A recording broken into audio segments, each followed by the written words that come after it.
Morning everyone, কেমন আছো সবাই? আশা করছি সবাই ভালো আছো। আর আজকে সময় হয়েছে ঘড়িতে 22শে জুন, আর ঘড়িতে সময় হচ্ছে 7:05, মানে 7টা 5। আর তোমার হচ্ছে এখন আমি ডিউটিতে বেরোচ্ছি 22শে জুন, ঠিক আছে। ইএমআই খুব তাড়াতাড়ি, খুব নিকটে, তাড়াতাড়ি কাজ করে এগোতে হবে। আজকে সোমবার, কালকে রবিবার ছিল, তো আমি রবিবারে কাজে বেরাইনি, বৃষ্টি হয়েছিল। তো বৃষ্টির পরে আর বেরাইনি। রবিবারে আমি ভেবেছিলাম দুপুরের পরে বেরাবো, তো দুপুরের পরে দেখি প্রচুর পরিমাণে বৃষ্টি। তো বৃষ্টির কারণে আমি আর বেরাইনি, কারণ আমি যখন বৃষ্টি হচ্ছিলো তখন আমি রাস্তায় ছিলাম, বাইক নিয়ে ঘুরছিলাম। তো দেখি রাস্তা পুরো ডুবে গেছে, ঠিক আছে। সেই ভয়ে আমি আর গাড়ি নিয়ে বেরাইনি। যাই হোক, তো আজকে বেশি করে কাজ করতে হবে। আবার সিএনজি সেই শনিবার রাতে যা ভরিয়ে এসেছিলাম সেটুকুই আছে। একটা ভাড়া নিয়ে রিটার্ন এসেছিলাম, তো মোটামুটি 8 ডাক থাকার কথা। তো 8 ডাকে মিনিমাম 2600 থেকে 2800 টাকা কাজ হবে। তারপর আবার সিএনজি করতে হবে, আবার দৌড়াতে হবে, ঠিক আছে। তো দেখা যাক আজকের দিনটা কেমন হয়। আশা করছি ইনশাআল্লাহ ভালো যাবে। তো চলো। তো গাইস, ফাইনালি আমি গাড়ি নিয়ে বেরিয়ে পড়লাম সকাল সকাল। আর আমার গাড়ির ভিতরের অবস্থাটা খুব একটা ভালো নয়, মানে একটু ধুতে পারলে ভালো হতো। গাড়িটা একটু ধুতে পারলে খুবই ভালো হতো। এখন আমি গাড়িটা নিয়ে কোন দিকে যাই সেটা ভাবছি, ঠিক আছে। আমি বুকিং পাইনি এখনো। সাঁতরাগাছি টানছে 276 টাকা এখান থেকে, ভালোই দূর, টাকাটা কম। সেক্টর 5-এর ট্রাফিক অলরেডি লেগে গেছে। তো গাইস, ফাইনালি সকাল সকাল একটা প্যাসেঞ্জার কমপ্লিট হলো। আর ফার্স্ট বৌনি কাস্টমারটার সাথে ঝামেলা হয়ে গেল, হালকা তর্কি। সেটা হলো, দেখো আমি ম্যাপ দেখি না, ঠিক আছে। তো ওনার লোকেশান ছিল এফডি ব্লক থেকে নিয়ে তোমার টাটা মেডিকেল নিউটাউন, ঠিক আছে, বিশ্ব বাংলার পরে। তো আমি কি করলাম, টেকনোপলিসের যে মেন রোড আছে, মানে বিশ্ব বাংলা যে মেন রোড, সেই রোডটা জ্যাম থাকবে বলে আমি ওনাদের 215 বাস স্ট্যান্ড হয়ে মহিষবাতানের ভিতরের রোডটা দিয়ে এলাম, ঠিক আছে। তো এই রোডটা ফাঁকা, কোনো জ্যাম পাইনি। ওনার নাকি ভাড়া দিয়ে গিয়েছিল 227 টাকা, ঠিক আছে। বিশ্ব বাংলা থেকে এফডি ব্লক 12 কিলোমিটারের কাছাকাছি। ওনার তোমার টাকা দেখিয়েছে নাকি 227 টাকা। যাই হোক, আমাকে 250 না কত দেখিয়েছিল। তো সেই হিসাবে আমি ধরে বুকিংটা নিয়ে কাস্টমারকে লোকেশান ছেড়ে দিই। তো উনি বলছে আমার 227 টাকা দেখিয়েছে, 280 টাকা, এই 268 টাকা বিল হয়েছে, ঠিক আছে। এত বেড়ে গেল, আমি আপনার নামে কমপ্লেন করবো, এই করবো। আমি বললাম আপনার যা করার আপনি করুন, ঠিক আছে। 12 লাখ টাকার গাড়ি কিনে আমি আপনাকে জমা খরচ দিতে পারবো না, পরিষ্কার কথা, ঠিক আছে। সকালবেলা সকাল সকাল মুড অফ করে দিয়েছে। বৃষ্টি হচ্ছে, হয়তো তার জন্য বেড়ে যেতে পারে। হালকা পরিমাণে বৃষ্টি হয়েছিল, এখন তো এই মুহূর্তে বৃষ্টি নেই, থেমে গেছে।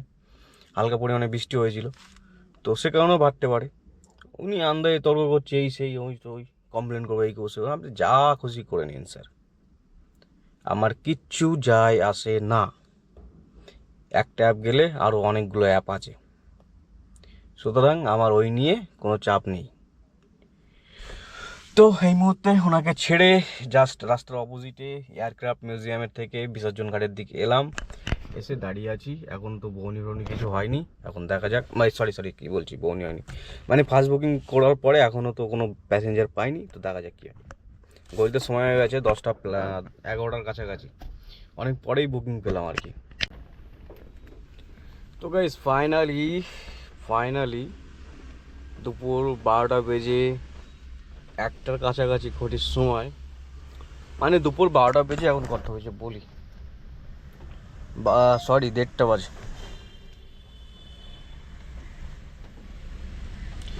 তো গাইস, ফাইনালি ঘড়িতে সময় হয়েছে দুপুর 1:30টার কাছাকাছি, মানে 1:27-28 হবে ঘড়িতে সময়।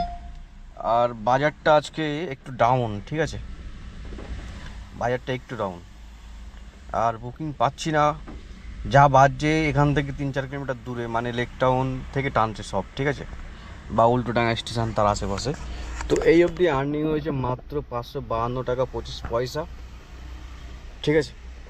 তো 10টার দিকে মনে হয় অন করেছিলাম, 8টার দিকে অন করেছিলাম, দিয়ে তারপরে বুকিং পাইনি। তো 10টার দিকে ফার্স্ট বুকিং পেয়েছিলাম, দিয়ে এটা তোমার 3টে প্যাসেঞ্জার মানে ট্রিপ কমপ্লিট করে তোমার আর্নিং হয়েছে ওই, ঠিক আছে। আর এইসব বড় বাজার এরিয়ায় টানছে, ওইসব জায়গায় যাওয়া মানে অবস্থা খারাপ। জোড়া সাঁকো 151 টাকা।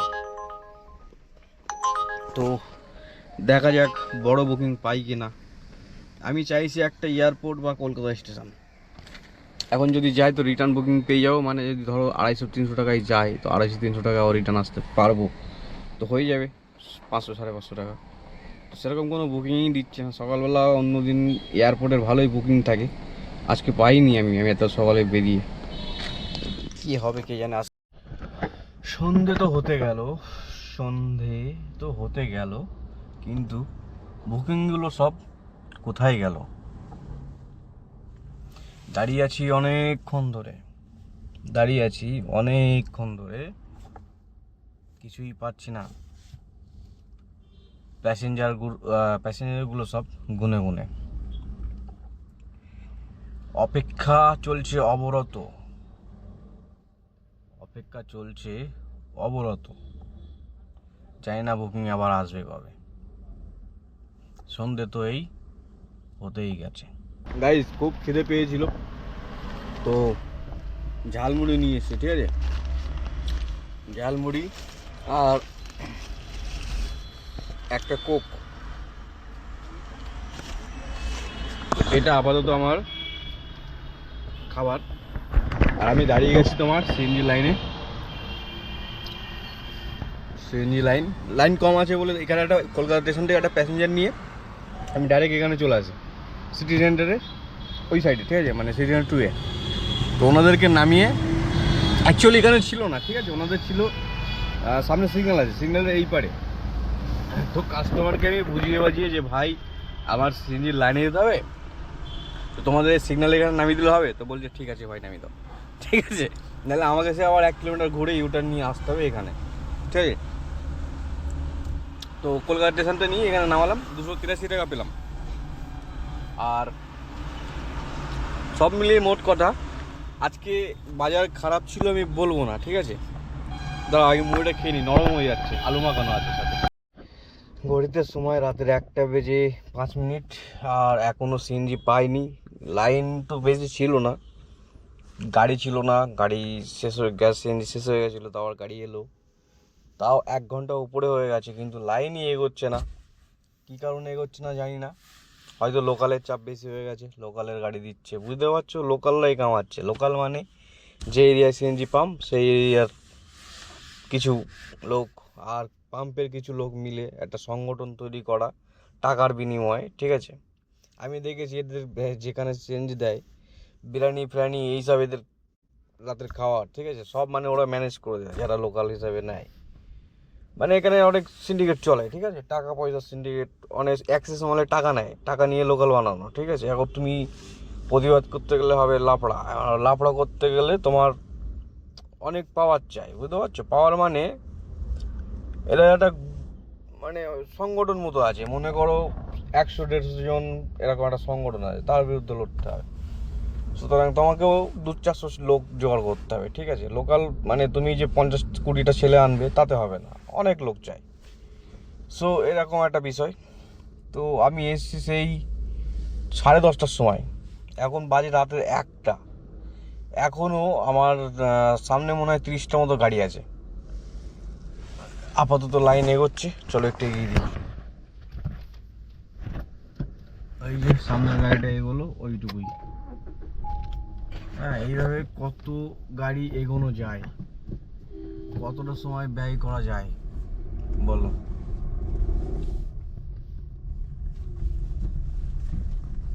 এইটুকু সবে এলাম, এই যে সামনে বাঁ হাতে ঠিক এই কর্নারটাই তোমার হচ্ছে আছে পেট্রোল পাম্প। আর এই পেট্রোল পাম্পের পরেই তোমার হচ্ছে একটা বিল্ডিং আছে দামড়ো ফার্নিচারের কিছু একটা। তারপরে আচ্ছা, আজকে কাজ করেছিলাম আমি 1800 টাকা 10:30টা অবধি, সকাল থেকে। সকালে বেলা আমি 10টার আগে বুকিং পাইনি, ঠিক আছে, ভালো বুকিং পাইনি বলে আমি ধরিনি, রেট কম দিচ্ছিল। আর আজকে এমনি বুকিং কম ছিল, কিন্তু পরে আবার বাজার ওঠে, কিন্তু রেট কম দিচ্ছিল বলে আমি ইচ্ছা করে ধরিনি। আমি বলবো না যে আজকে খুবই কম ছিল অর্ডার, দুপুরে মানে 10টার পরপরই ভালো বাজার ছিল, কিন্তু রেট কম ছিল, টাকা অ্যামাউন্ট খুব কম ছিল, যে কারণে আমি খুব কম বুকিং ধরেছি। ঠিক আছে, যাই হোক সন্ধ্যের পর আবার ভালো বুকিং হলো, তা করলাম কম বেশি করে 1800 মতো কাজ করলাম। দিয়ে আমি ভাবলাম যে সিএনজিটা ভরে নিই, কারণ আমার ভরতেই হবে সিএনজি কালকে কাজ করতে গেলে। তো সিএনজিটা ভরিয়ে তোমার হচ্ছে কি বলি, মোটামুটি ওই ধরে নাও 10টা 10:30টার সময় সিএনজি নিতে এসেছিলাম, লাইন কম দেখলাম, তাই আমি ভাবলাম 12টার মধ্যে হয়ে যাবে, তো অন করে দেবো। এখান থেকে একটা হয়তো নিউ টাউন বা সল্টলেক বা ফুলবাগান যদি একটা কিছু পাই, 200 250 150 আমার যাওয়ার খরচাটা উঠে আসবে। ঠিক আছে, খালি গাড়ি নিয়ে যেতে হবে না, সেই হিসাবে আমি একটা অনুমান করেছিলাম। আর এই 2-3 দিন আমি এখানে এরকম অল্প স্বল্প সময়ে পেয়েও যাচ্ছিলাম। কিন্তু এই হঠাৎ করে আজকে সেম সে 10:30 থেকে রাত 1টা 3.5 ঘন্টা অলরেডি কমপ্লিট। আর এখন 1 থেকে 1.5 ঘন্টা লাগতে পারে, 2:30 বাজবে আজকে আমার অনুমান। মানে 3টের আগে আমি রাতের ভাত খেতে পারছি না। ঠিক আছে, এটুকু আমার মেনে নিতে হচ্ছে। আর ভিডিওটা থেকে বিদায় নিচ্ছি। ঠিক আছে, সবাই ভালো থেকো, টাটা বাই বাই, দেখা হচ্ছে পরবর্তী ব্লগে, মানে কাল।